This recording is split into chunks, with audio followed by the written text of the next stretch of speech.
All right, I think everybody has joined us to start. So, my name is Adam Hops. I'm with the National Operations Center of Excellence. Thank you for joining the April Coffee Break TSMO webinar. Really excited to have Paul Jodoin here this month. Paul's going to talk a little bit about the aspects of traffic incident management and the work that he and the team at FHWA are doing, and then he's going to get into the Everyday Counts initiatives and the next gen traffic incident management portion of it. Paul's going to share a few slides to give you an overview of everything. If you have questions, please feel free to raise your hand and I can unmute you, or to go ahead and just write them into the chat box. I'll also be putting in the chat box a few of the links that'll be shared throughout, so stay tuned for that. And one reminder that the Coffee Break TSMO is every month. We do it the last Tuesday of the month. In May, we're going to be talking workforce and some new ideas around strengthening the TSMO workforce. So look out for that one as well.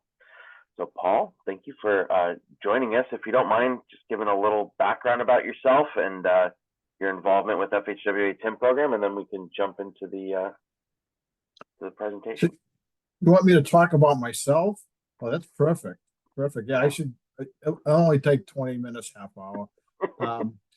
Yeah, everybody. Yeah, I'm with the Federal Highway Office of Operations Traffic Incident Management Program. Been there 15 years, been here 15 years now. So it's been a while. Before that, I had a long career in operations at Massachusetts, Mass Highway. It's called Mass DOT now, but when I was there, it was Mass Highway. And when I started, it was Mass DPW.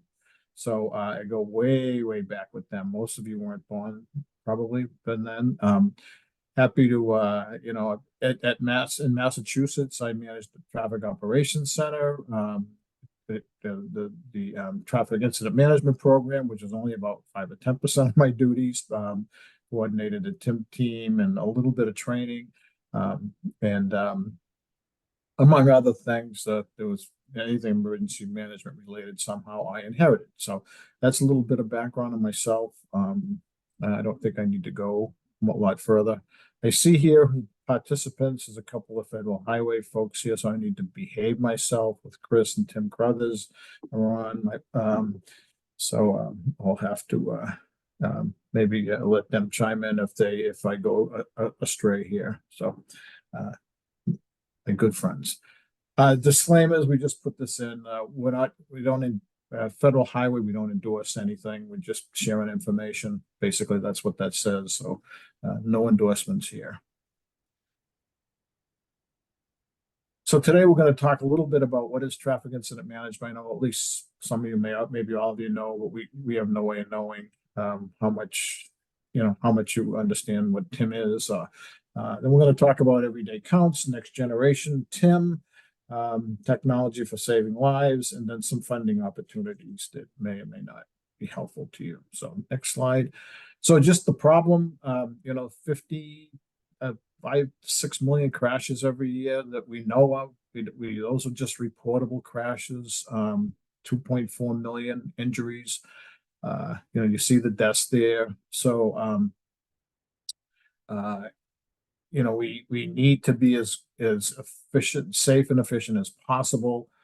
Sometimes we feel that agencies don't put the effort into being efficient and safe out there that they should. So that's why that's why the Traffic Incident Management Program has been going for a number of years now, 20 or 30 years at least. That long before my time at Federal Highway, there was traffic incident management activities. So with that, we'll move on to the next slide.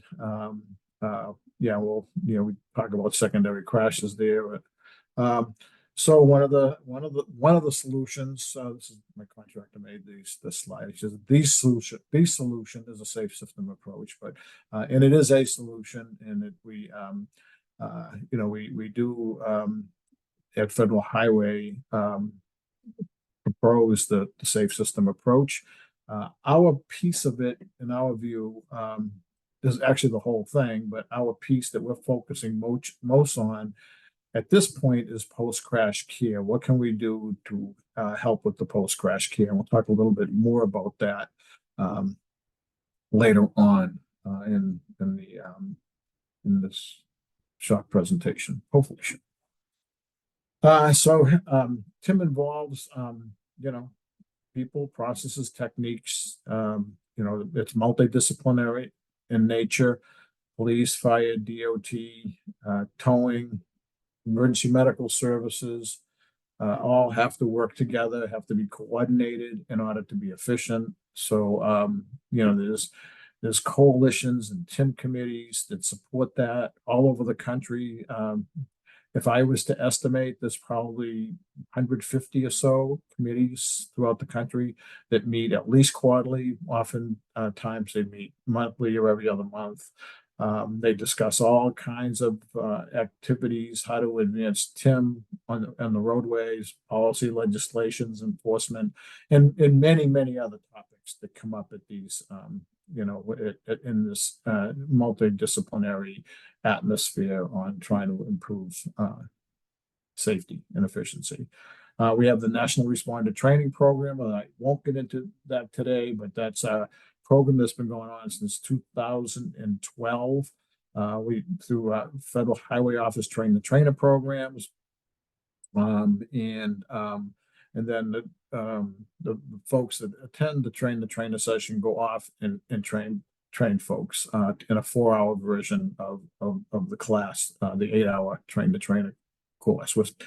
We've continued to do those Train the Trainers over the years. Lately, the funding has been more restrictive, so we are doing just a 4-hour version.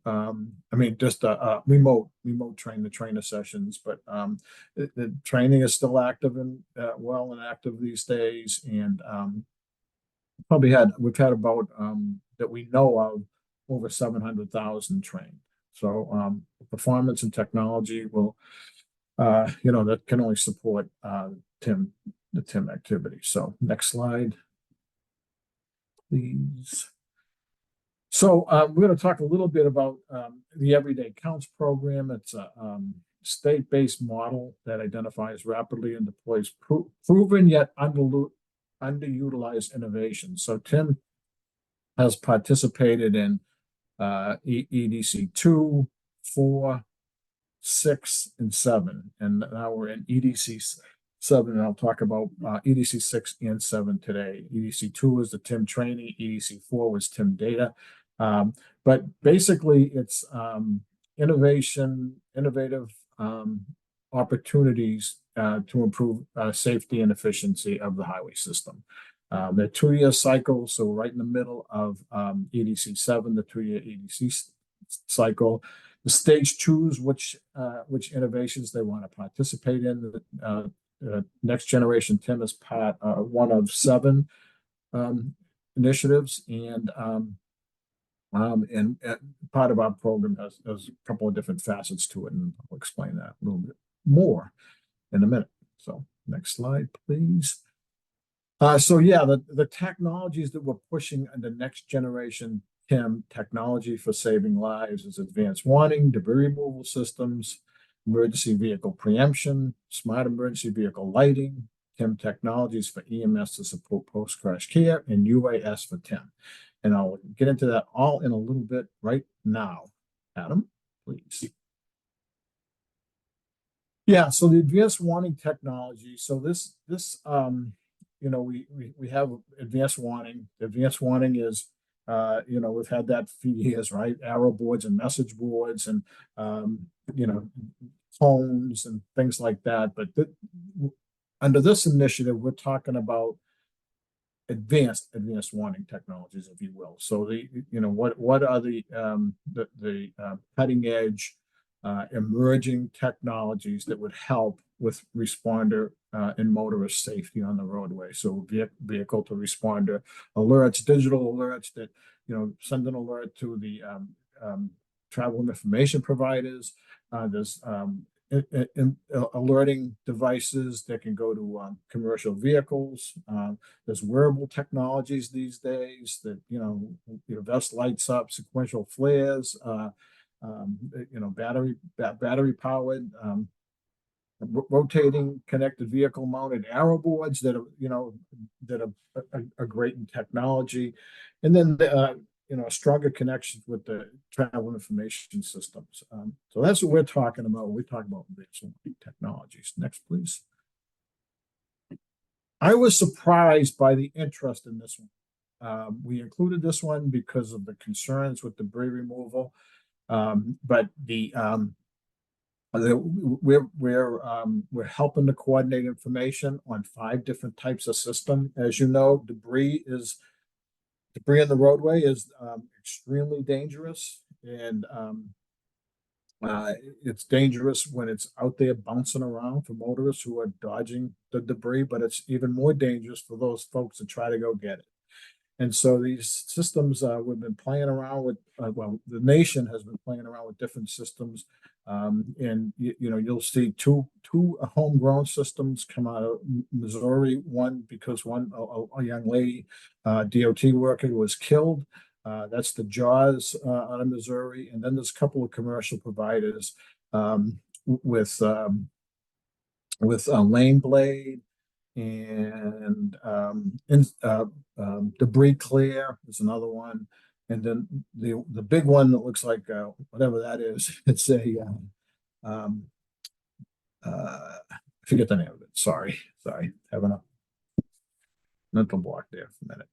So, but these systems, we just held a workshop a few weeks ago up in Minnesota with all the systems were there except for the one in the bottom left, and bunch of states are the 12 states were there, but a lot of states are using it and actually collecting data on which is the best one to use, which is the best approach, what debris is best used under one of the systems. There's one in particular that's cheaper than the others, that less expensive, I should say. It's not necessarily cheaper, but it's less expensive, and it seems like that might be doing the trick because it's expensive to equip a bunch of vehicles on a fleet. So with that, we'll move on to the next slide. So emergency vehicle preemption has been around for a long time as well. But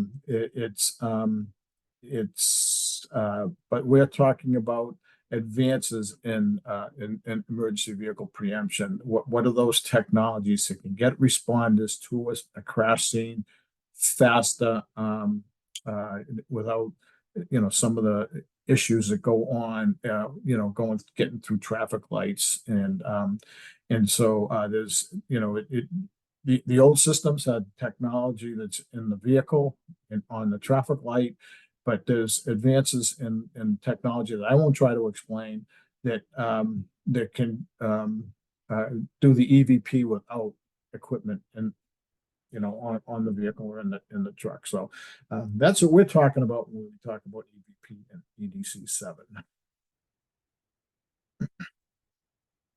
So one of my favorites is smart emergency vehicle lighting. There's some opportunities, we think, to help those responders, especially responders that are out there on their own. This is still an emerging area, and folks are still doing research in this area.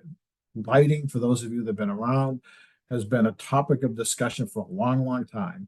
And but there are significant opportunities with the type of lighting, synchronization, how the pattern and intensity, and so what exactly can we do with lighting to help it? Some of it's automatic. You put the vehicle in park, certain configuration goes in.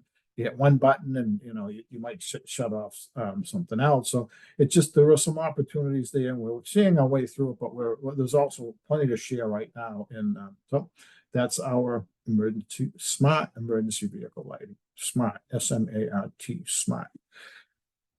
Us Bostonians don't say that it's very well, ARs. So off the car.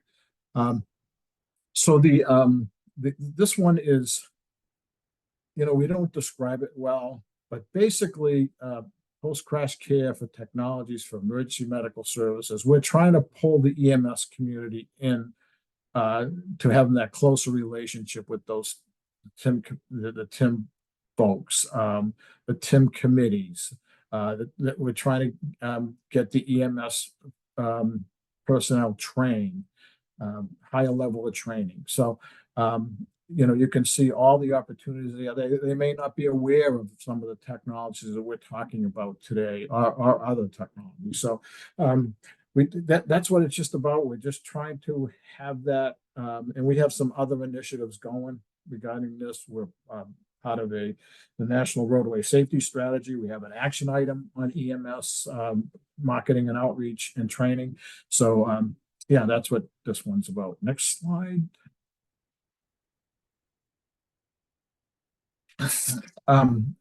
One of our favorites, I guess everyone's favorite, is UAS for TIM. So as we know, UAS is being used all over the country for a number of purposes, bridge inspections and, all kinds of things. So I won't go into them all, but we're trying, and it's over the years it has gained in popularity for using drones to take pictures of a crash scene that has significantly reduced the amount of time it takes for crash reconstruction.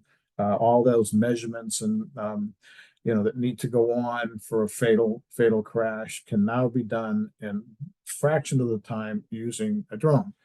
So, but we're also, thanks to some opportunities, and one of my favorites is a drone as a first responder. That just only a few, are starting to use that drone. You hear about a crash, you send the drone out, find out what the situation is, take a few pictures, and the responders know what they're going to get before they even get there. Situational awareness, cue detection, and some of the other items you see listed there. We think there's a lot more opportunity there, and we're actually holding a workshop in Austin, Texas, next week. No, the 13th and 14th and 15th, something like that. And we're going to talk about a lot of this stuff here. So next slide, please. So this is what the states, we have 44 states that signed up to participate with us. We asked them to pick one that we can track, but you're allowed to participate in as many as you want. And we share information, and we do workshops and webinars, and the workshops and peer exchanges are virtual and in person. But you'll see where the interest ended up with the state signing up to participate.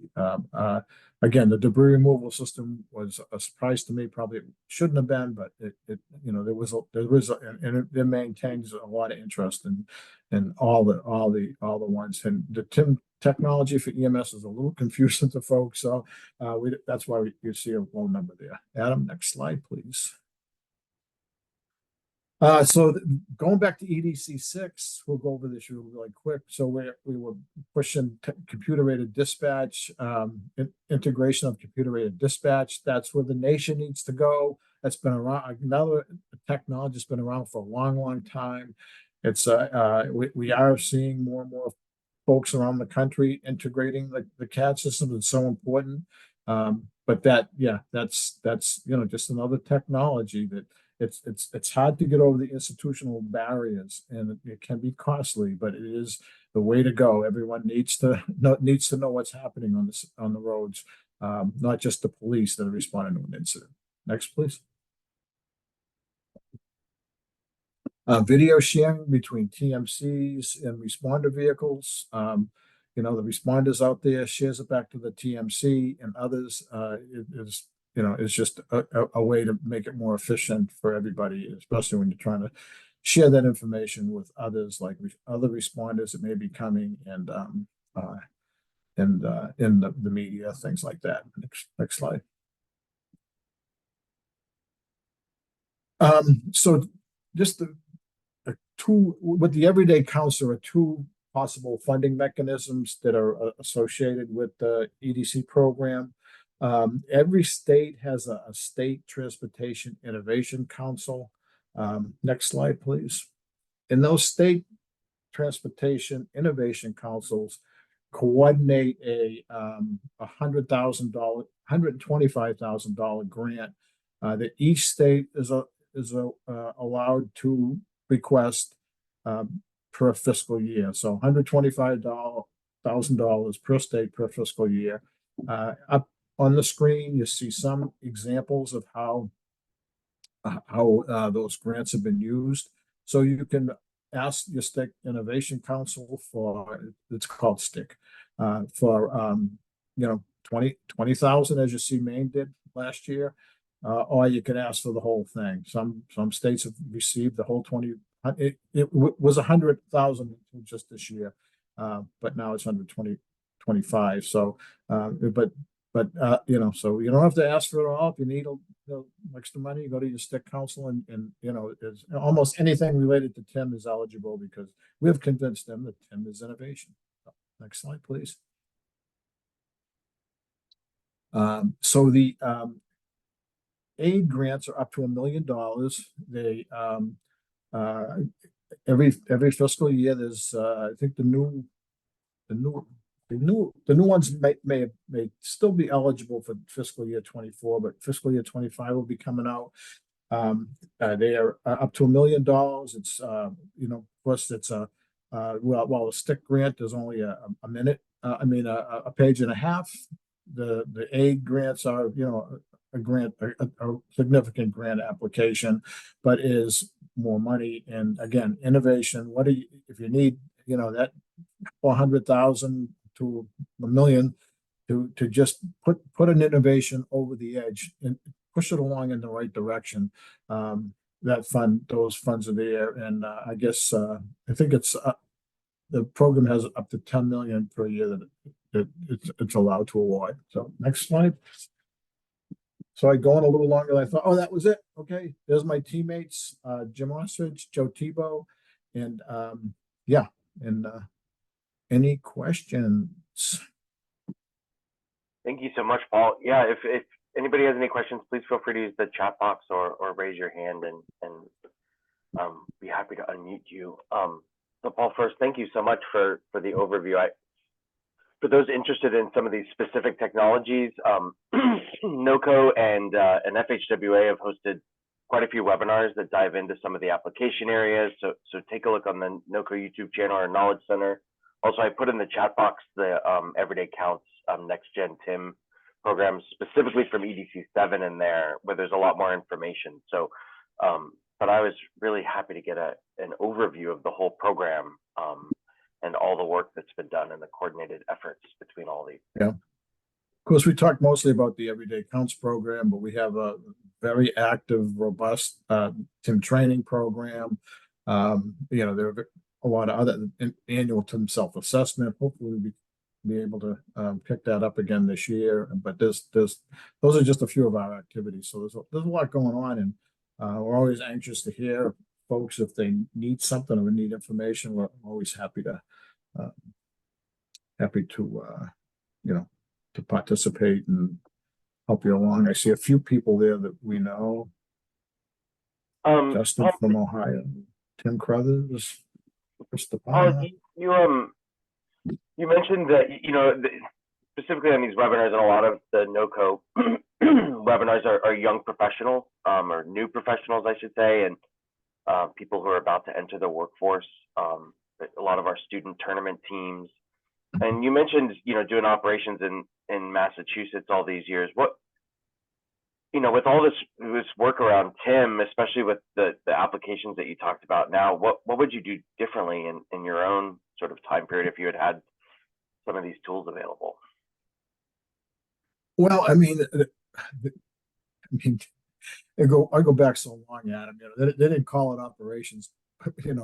It was maintenance, part of maintenance, and maintenance just evolved into operations.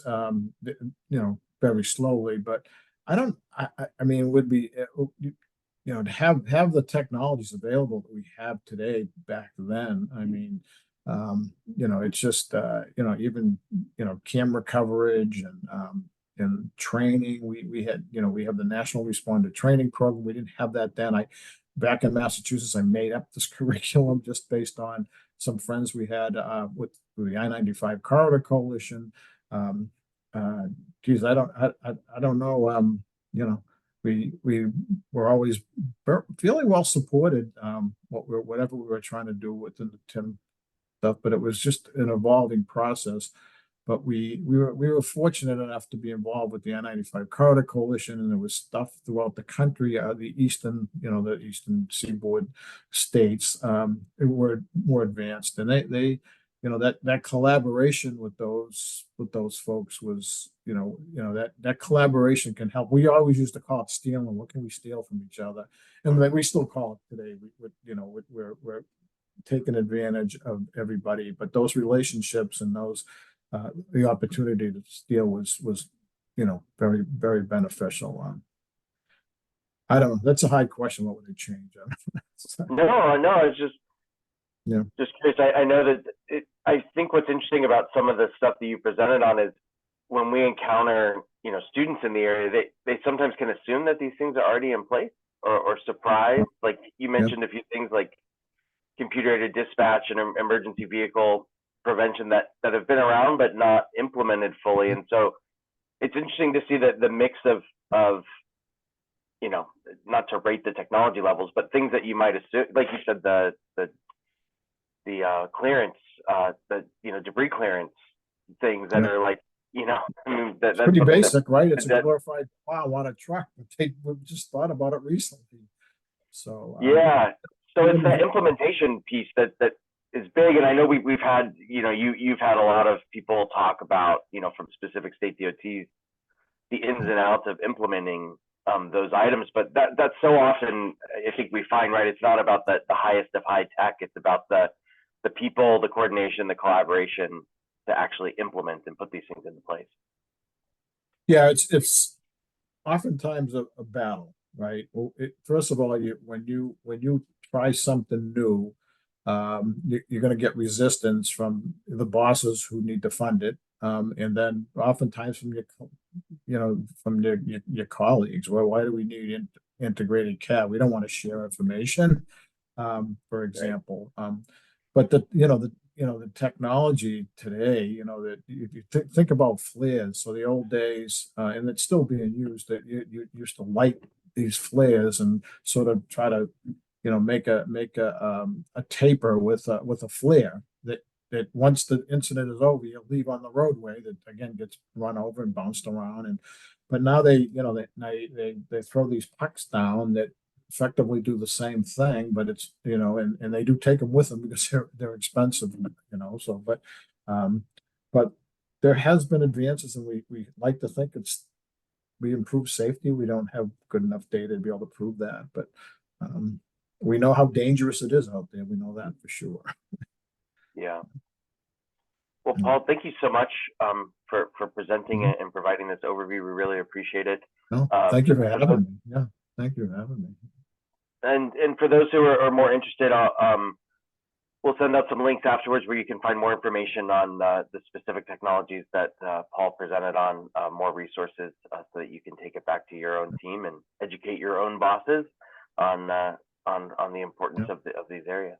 Yeah, almost anything that we have, like all the everyday counts technologies, we have fact sheets that can help you explain. So if you want to explain something and what did that guy from Boston, what the heck was he talking about? We can give you a fact sheet that explains UAS for TIM, and almost everything that we have. So we have case studies and fact sheets, and of course our Talking TIM webinars are every month, fourth Wednesday of every month, and they're recorded. NOCoE supports us and hosts for us and lets us.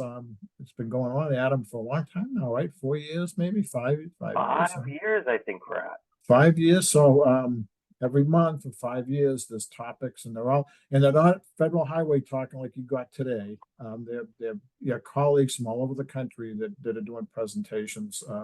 Of course, we always have something to say at federal highway, my teammates and I. So we do give an update on federal highway, but we always feature someone from the one, two, or three people from the states. So. Yeah, absolutely. I'll put that link in the chat box here for people to take a look. Yeah. Yeah, 5 years. March of 2019 was the Oh. beginning. Oh, we should have had an anniversary celebration last month. Virtual Maybe we'll cake. have to have one next month. Yeah, the playlist for all of those is in the chat box. There's There's some really good 17 presentations. videos and presentations in there. Yeah, there's some very, very good presentations from around the country. It's awesome. First one up for those who click the link is Missouri and a UAS drone coordinator. So, Drone boss. So when you have multiple drones up there, how do you manage them? And it was a nice presentation on practical exercise that they used. So, well, Paul, thank you so much. thank you. You joined us today. Yeah, thanks everybody for chiming in today, for joining us today. Appreciate it. Okay, we'll go have lunch. Thanks everybody.